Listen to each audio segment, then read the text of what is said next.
I'm well aware of certain state laws, like the state liquor store. What the hell is that?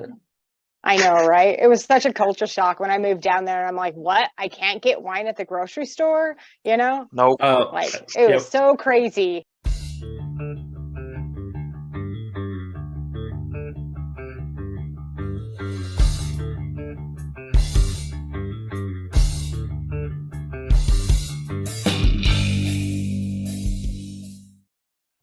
This video is brought to you by Audiobooks Now. We'll hear more about them later, but for now, on with the show. Welcome to Room 6, the channel dedicated to the local and not so local music scene and the people that make it, including me. I'm Josh, and today my guests are a hard-hitting, dark gothcore band based out of Utah, known for melodic guitar riffs and brutal screams. Formed in 2016, they've been named Rockwired Artist of the Month, and they'll be playing in Vegas on March 25th at the Dive Bar. Please welcome to the channel, A Lost Asylum. Hi guys, welcome to Room 6. Hello. Hi. Hello, we've got Ryan and we've got Holly from A Lost Asylum, and they are, I'm sorry, 2/5 of the band, is that right? Yes. Right on. So look, I'm going to be asking more questions directed at the two of you because I'm not asking the whole band a question. But number one, as I said in the intro, you are here March 25th at the Dive Bar. That the bill looks pretty brutal. Looks like it'll be a nice loud one. So that looks fun.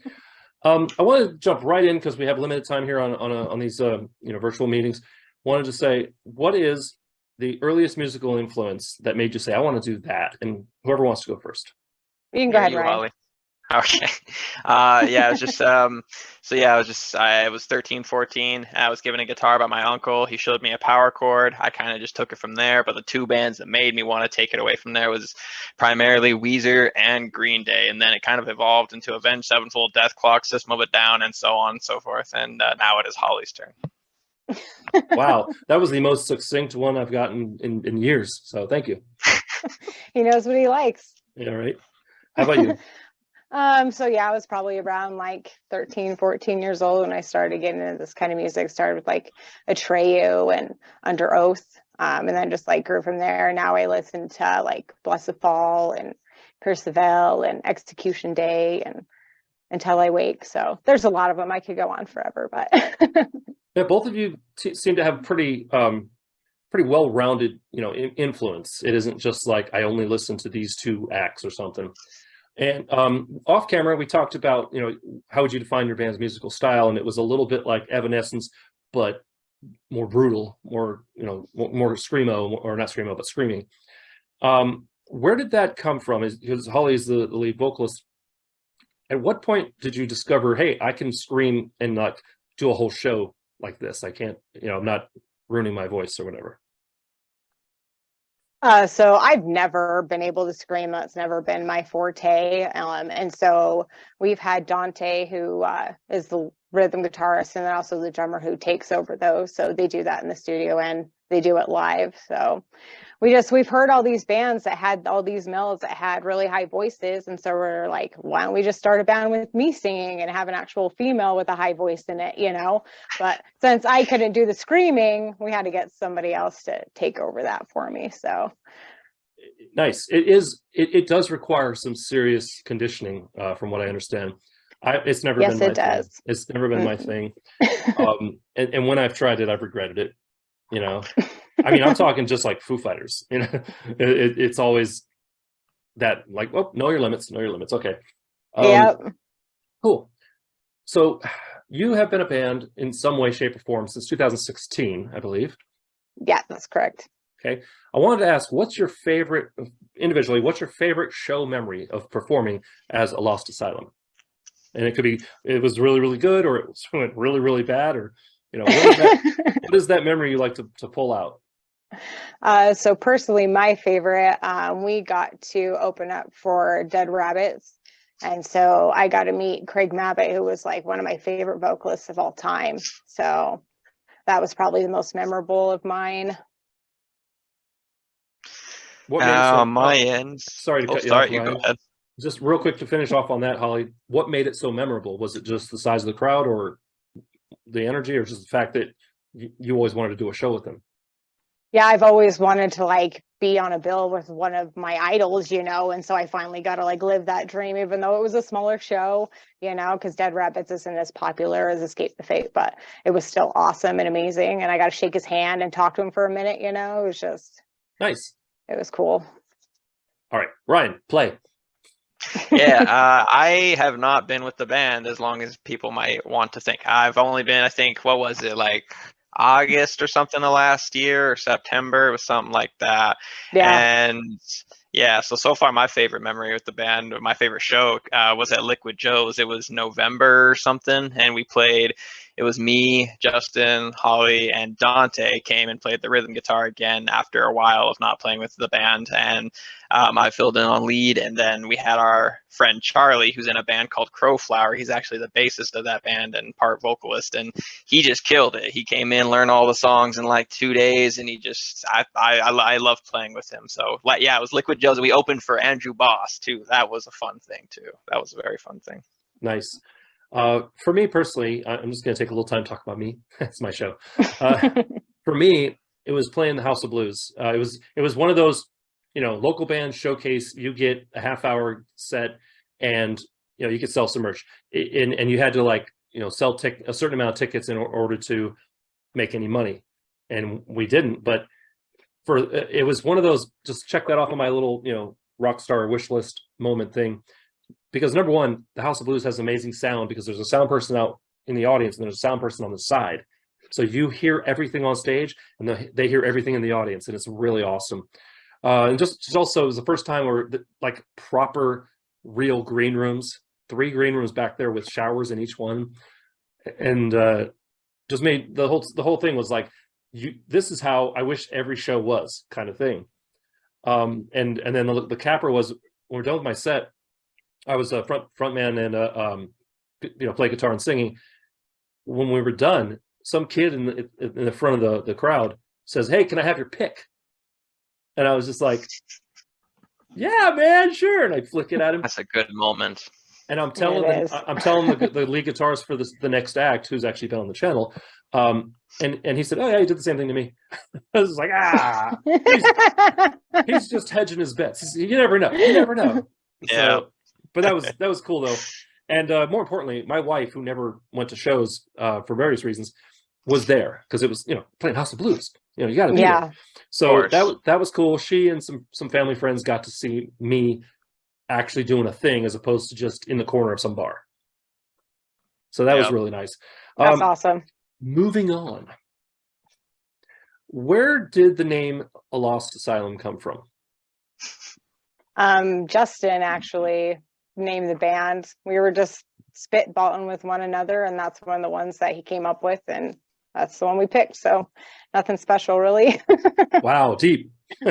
So there was no like, you know, big story or you know, somebody in the band was in a mental asylum or something like that. No, nothing big story, nothing like that. It's just it surprised me too. That's kind of cool. No, honestly, no special meaning, nothing like that. Some of the best band names are just like, well, I thought it was cool, you know. Like you can make some cool merch with it, you know. Yeah, right. Okay, so now I'm going to get to a couple of little more personal questions, if you don't mind. And I want to first start with Ryan. Ryan, first of all, how long have you been playing music? First, I will start by correcting myself. That show, Liquid Joe's, was actually early October because it was before Halloween. Anyways, yeah, what was the question again? I'm so disappointed. I know. What was the question again? My bad. I had to correct myself. It's okay. How long have you been playing music? Yeah, so like I said, it was like 14, I think, when I picked up the guitar. I kind of fiddled with drums before that, and you know, I'd pick up my guitar that was laying around the house, the family guitar, but never got serious till 14. I'm now 26, so it's been about 12 years now, I guess. 12, 13 years. Cool. And Holly, same question. Oh man, I don't know. You're getting really personal on me. I know. There's more. There's worse coming. Oh no. So I don't know. I've always had like an interest in music from a really young age. The first time I picked up an instrument, I was 8 and I took piano lessons for 2 years. And then I did orchestra for a little while in school, and then I did band for a little while in school, and then I was like, I guess I'll try choir. So I took choir in like 7th, 8th grade, something like that, and then took it till I graduated. And then I had a high school band with my friends, and yeah, I don't know, music's always been a part of my life. And I took piano up again about 2 years ago, so I've been doing that and doing A Lost Asylum. Nice. And now, Collie, I'm going to get a little bit more personal.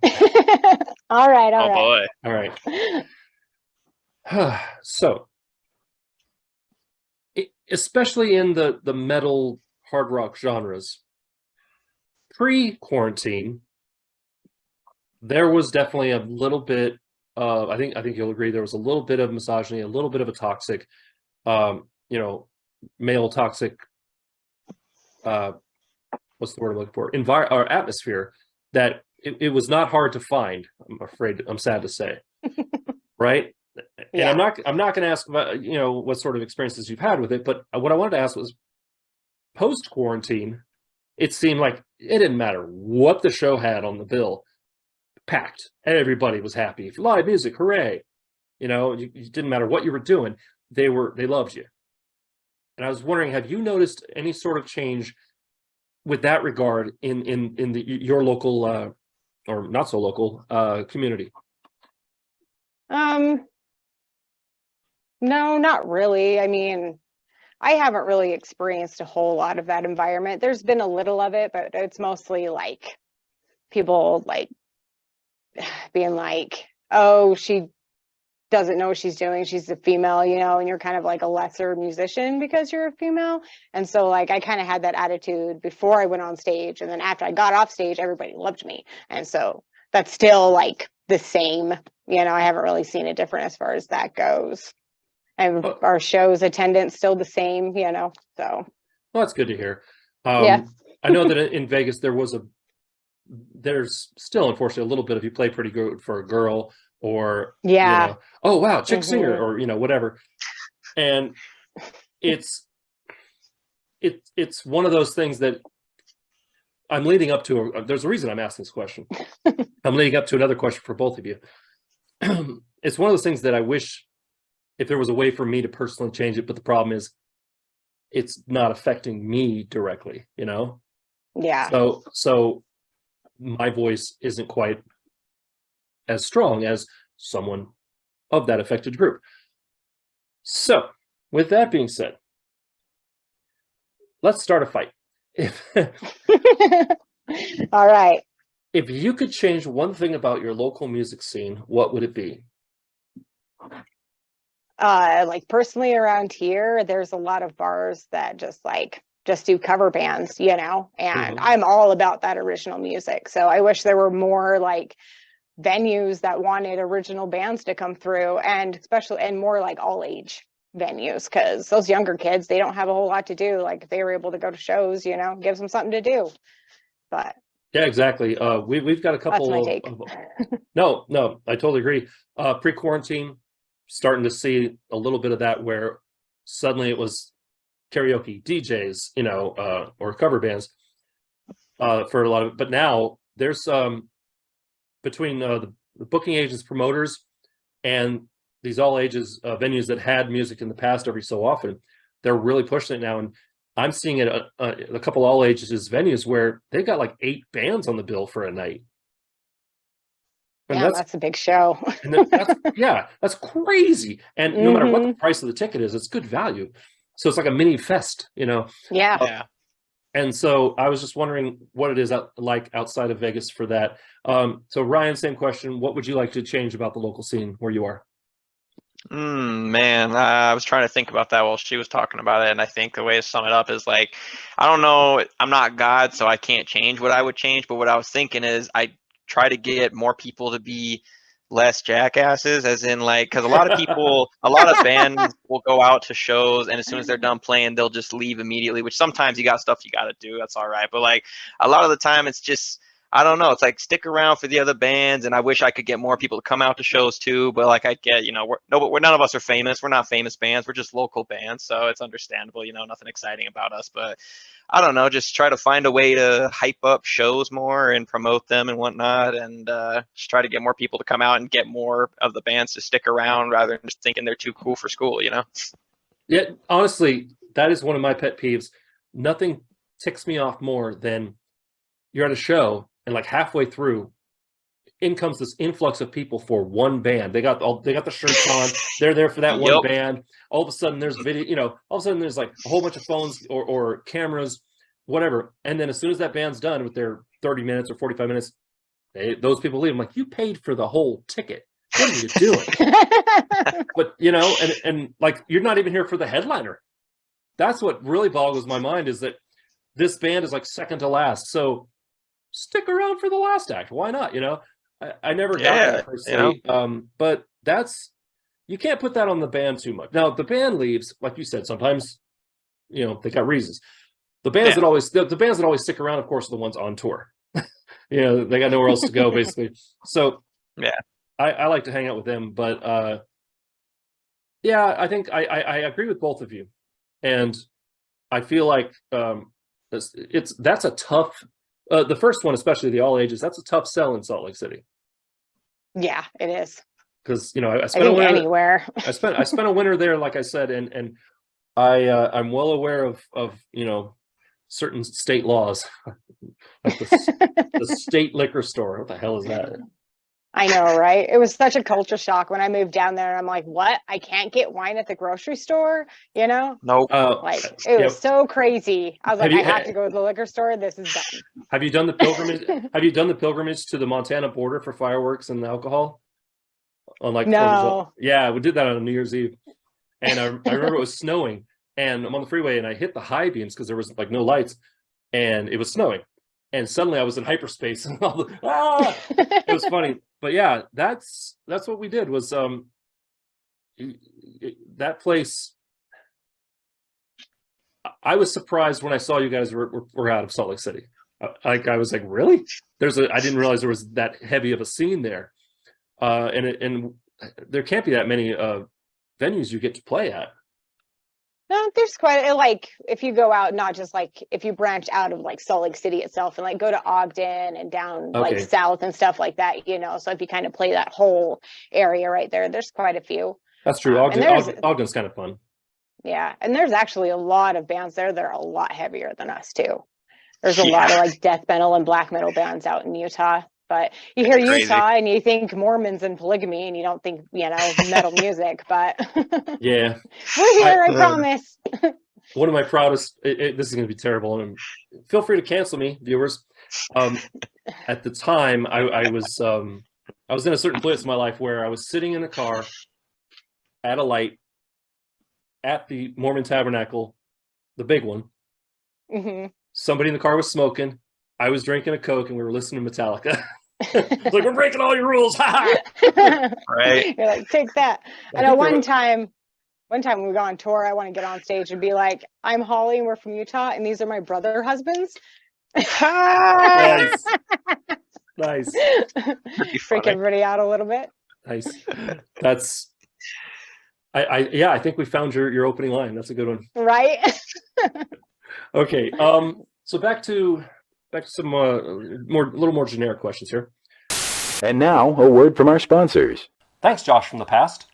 Whether you're on tour and trying to ignore your bass player's snoring, or just trying to expand your mind while staring at mile after mile of corn, life on the road can get monotonous and downright boring. You know what would make it better? Shoving a book in your ears. Audiobooks Now is a digital audiobook downloading and streaming service. With their unique club pricing model, you receive deep discounts on all your purchases. Club members also enjoy rollover discounts each month and have access to exclusive discounts and offers. Club members can choose a free premium audiobook from hundreds of titles and can cancel at any time. Or users can purchase audiobooks at their everyday low prices with no plan required. You can download or stream audiobooks from their website or their free apps, both on Apple and Android. Audiobooks Now currently offers over 80,000 premium audiobooks plus thousands of free audiobooks. Just for watching this video and for being part of Room 6, and for a limited time, You can use my affiliate link down in the description to get 2 months free to their club pricing, which includes 50% off digital audiobooks, a free premium audiobook, exclusive discounts, and more. Just enter coupon code PJ2M at checkout. Plus, you'll be helping out the channel. Thanks to Audiobooks Now for being a sponsor, and let's get back to today's show.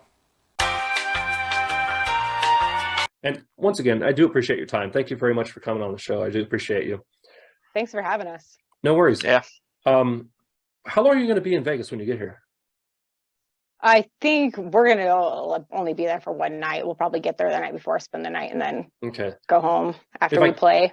Hopefully I'll be able to make it to the show. No promises. My schedule's gotten kind of crazy busy lately, and so I'm having to justify going to shows because that means more content I got to edit. You know? Yeah. And that's more content I'm not editing at the moment. So I it's tough for me now to okay, I know all these shows are existing because I got this podcast about all the local shows now, and I can't go to 99% of them because I'm too busy making content, and that's the double-edged sword. But what I wanted to ask you was,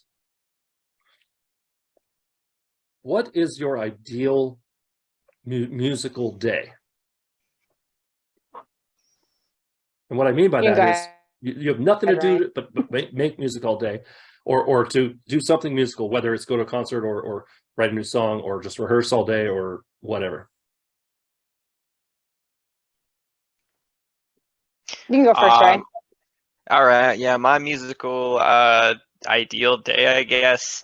I have two, we'll say. There's the one where, maybe I'll hear I got some local bands I really am into and I really love going and seeing them. So sometimes, those shows will come up, and those are just the ideal days. I like going out to those shows sometimes. Sometimes I don't feel like socializing, but I'll still force myself to go out because I know I should. And then there's the other ideal musical day, and that's where I sit at home with just nothing but me by myself, my instruments, and just record maybe 5-6 songs, and then I'm like, all right, I feel nice and productive for the rest of the day. I did what I'm supposed to do. So that's just staying home playing music by myself is my ideal day. Kind of same, but for me it's YouTube stuff. It's for me, I love what I call a lackadaisically productive day, where I just kind of bounced from one thing to the next, but by the end of the day I look back and holy crap, I got so much stuff done, and if I'd made a list I might not have gotten half of it done. So how about you, Holly? My ideal day would probably be to wake up and have all the guys come over and have a session for a few hours, maybe write a new song or two, and then head off that night and go play a show. Nice. That's also fun. It's kind of, you get that the warm up and then you go to the show. That's about a better answer than the one I gave. Yeah, that's a good answer. Ryan, I love playing shows. I love being on stage. I love that energy, and I love it. Nice. So we talked about favorite show memory. Now I wanted to say, what is because I normally ask this question and it's about Vegas, but what is your favorite local live music venue? And it doesn't have to be one you've played at, just whether it's to consume music or to make the music. Oh boy. The hard-hitting questions here. That is. All right, I can start. I can think of a few. There's a few I like that are local. There's one up in Ogden called Kamikazes. It's a bar, and I really like that place. Not really all that much, actually, though. In reality, I played there so many times that it's like a second home to me when it comes to being in a band and playing shows. So I've played there so many times already. And then there's another one called Ice House in Salt Lake City. That's a cool venue, especially when you get to play there because they pay you pretty well also. So yeah, those are two off the top of my head, unless Holly can add more to the list. One of my favorite places to play isn't around anymore, but it used to be the old loading dock. I love that place. It's everyone's all squished in there, and it's just a punk vibe in it. I loved it. And then as far as going and watching shows, I love the Complex. Nice. One of these days I'm gonna end up back in the Salt Lake City area. I'm gonna have to hit up some of those places because when I was there, I was working. I wasn't going to shows. I wasn't even really doing music. So I wish I had, because that's kind of why pumping you for that information. All right. Got one more question here, and then we're gonna go from here. I believe we have like a music video after this. I don't know. All right. We'll have something. We'll have something after this. We have some music videos, yeah, but I don't know what was Okay, planned. So cool. Stick around because we're gonna have something from a Lost yeah. Asylum showing you who the heck they are, because they're obviously not here in room 6 to perform. So and they're not together to perform. So there you go. All right. Let's pretend we're talking a little Holly and a little Ryan. Okay. Oh. I asked this of all my prey, and really what this is you talking to new musicians. Okay. The ones that come up to you and say, how do I be like you? And, you know, how do I, you know, and what I really want to know is, what do you wish, this is actually hearkening back to the earliest musical influence question, bringing it full circle. What do you wish someone had told you about, you know, going into music? Something, not even that they warned you about, just something like, hey, this is a thing you're going to need to know. Or I wish that I had, you know, I wish somebody had told me this. And don't say change your strings. Holly?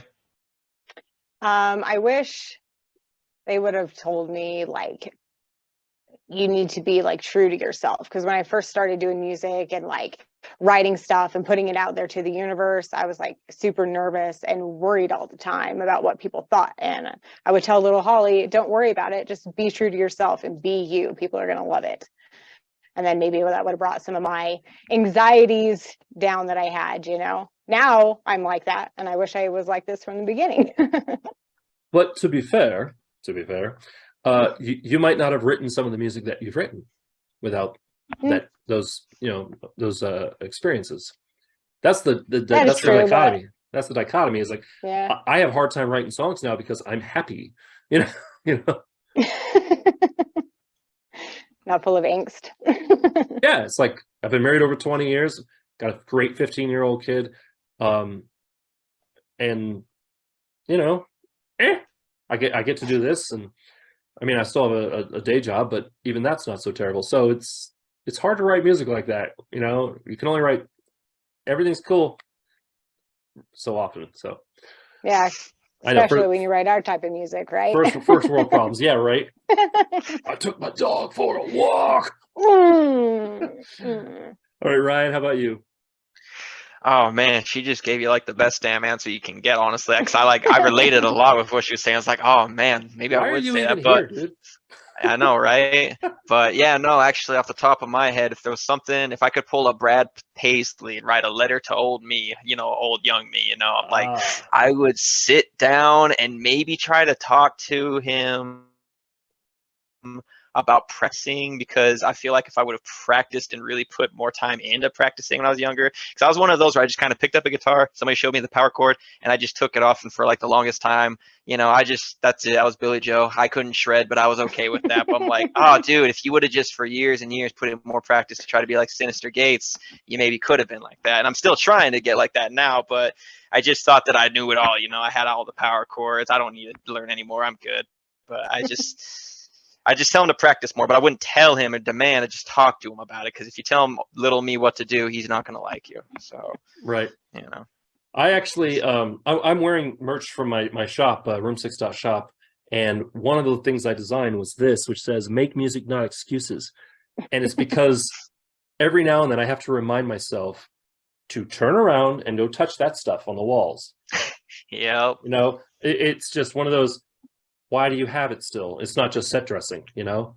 And yes, I know I pissed off many a guitar teacher by shoving stuff in the strings, but that's set dressing, and that could be pulled out. That's not a big deal. But yeah, it is so hard when you don't have a show or an album or something to motivate yourself to practice or to, you know, work on new stuff. So I agree. I totally am there with both of you. And if you're a new musician watching, or even if you're not, I hope that you got something from that. In the meantime, stick around. Like I said, we're going to see something from them in the form of content. And if you want to be on the channel, hit me up using the email address down in the description, or click on the Room 6 social media link. That's also where you can find ways to support. I believe during this interview somewhere, there was a sponsor spot The real way to help out the channel and help me help the local scene is to click the link for the sponsor if it interests you at all, and that'll help me out and help you out, and everybody wins. Yay. In the meantime, thank you very much, guys, for being on the channel. Thank you for watching, and yeah, I think we'll temporarily say goodbye, and we'll see you in the outro. Say goodbye. Bye. Go watch the Safe in Pieces music video. That's good. Ba-da-ba-ba-da-ba. There's always one.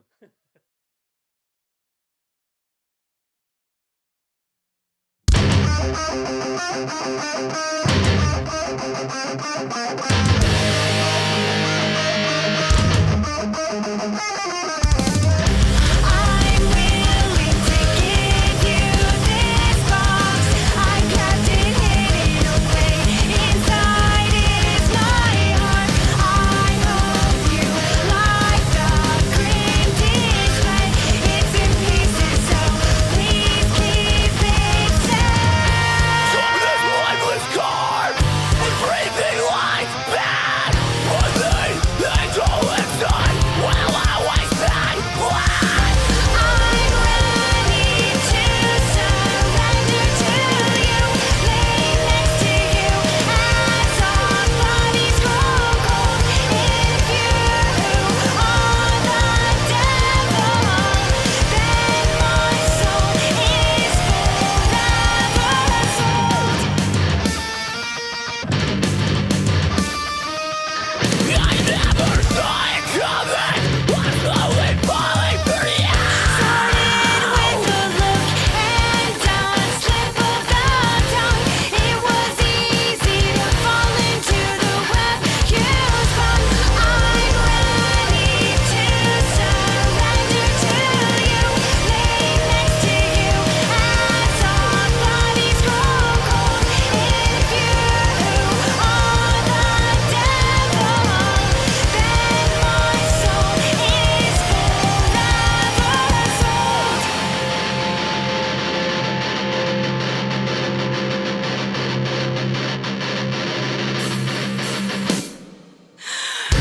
Find the demons that get with us. We will light up the sky. Because I am the devil. I'm solid forever.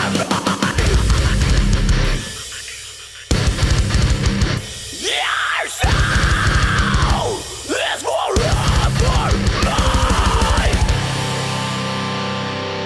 This lover's eulogy will be written in blood.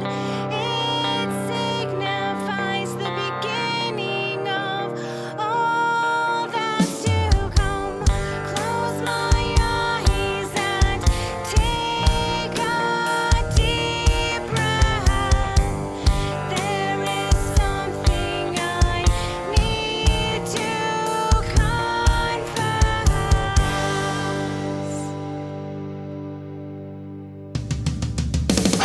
I'm ready to surrender to you, lay next to you as our bodies grow cold. If you are the devil, then my soul is forever sold.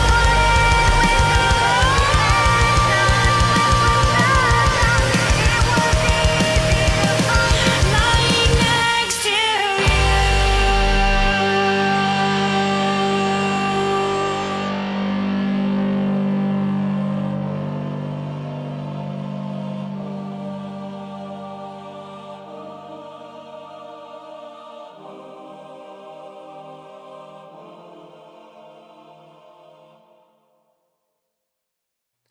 I want to thank A Lost Asylum for coming on the show. It was a great interview and a great music video. If you want to know more about them, hit up the description for their social media. And if you want to be on the channel, whether reviewed, interviewed, or both, hit me up using the email address or the Room 6 social media link that are down there as well. If you want to see more videos like this, click up here. If you'd like to subscribe, click up there, and don't forget to ring the bell. If you want to check out my own music, click over there. And yeah, remember to be amazing, and we'll see you next time on Room 6.